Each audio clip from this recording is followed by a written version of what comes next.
Fala pessoal, tudo certo? O Jonathan aqui para mais um vídeo do canal. Eu queria falar rapidamente hoje sobre a taxa de juros do Brasil e americana, tá? Por que os juros brasileiro não tá caindo tanto, né? Por que nossos juros não descem de forma mais agressiva se a inflação teoricamente está controlada, né? A gente tem vários aspectos que levam, não é simplesmente a economia não é tão simples assim para fazer uma definição do Banco Central mandar baixar os juros, por exemplo. Mas tem uma relação bem interessante que eu vi num estudo esses dias dos juros futuros brasileiros de 10 anos com a taxa de juros americana de 10 anos. A gente tem nos Estados Unidos os T-Notes, né, que seriam os títulos dos Treasuries, né, de 10 anos de vencimento na média, de 5 a 10 anos. E diariamente, pessoal, vocês entenderam, os juros futuros, o mercado está previsionando o que pode ser. Eu vou botar uma imagem aqui até para ficar mais claro para vocês de como foi historicamente as subidas de juros futuros do Brasil com esses juros futuros de 5 a 10 anos dos Estados Unidos. E nitidamente a imagem fala por si só que os dois andam juntos, tá? Então, basicamente, o que acontece? O juro americano é o juro do mundo.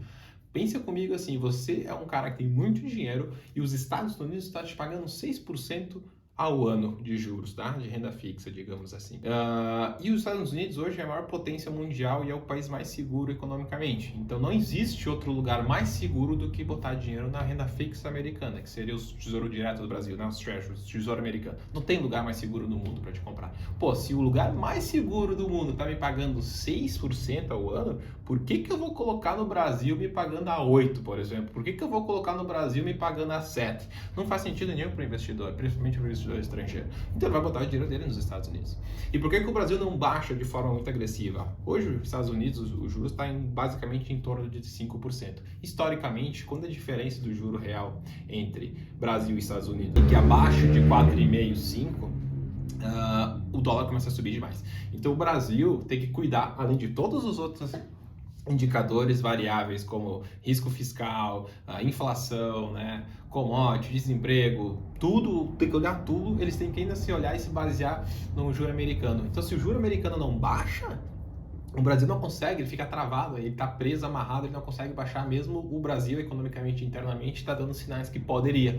Porque se eu baixo muito e eu diminuo essa diferença de 4,5, 5 entre o juro americano, eu tenho muita fuga de capital do Brasil. Por que o americano, o estrangeiro, vai deixar dinheiro no Brasil pagando 7, que nem eu falei, se os Estados Unidos está pagando 5, ele vai para os Estados Unidos, a diferença de 2 não faz sentido para ele. Então, uma diferença de 4,5 e 5 precisa ser mantida para conseguir segurar capital aqui. Então, se eu baixo muito acima da velocidade do juro americano, eu tenho fuga de capital. Com essa fuga de capital, eu tenho dólar saindo do país, dólar saindo do Brasil, o dólar dispara, volta para 6, por exemplo. Então, é muito complexa essa questão da economia, mas eu queria trazer este aspecto, essa variável em específica, que ela é extremamente interessante, que ela trabalha com o juro futuro brasileiro, né, com o juro americano, em comparação com esse juro americano, que eles andam extremamente iguais e eles precisam ter esse spread, essa diferença entre eles, um pouco alta de 4,5, 5, porque menos que isso se complica. Então o Brasil também tem mais isso para enxergar e olhar quando toma uma decisão de baixar os juros ou não, né? Se eu estou espremendo demais e eu acabo fazendo uma fuga de capital e o dólar disparando, que vai me gerar também, obviamente, inflação, porque a gente importa muito, né? Então, basicamente, é isso que acontece, essa informação que eu queria passar para vocês aqui também, tá bem? Um abraço, vamos conversando e trocando uma ideia. Se cuidem!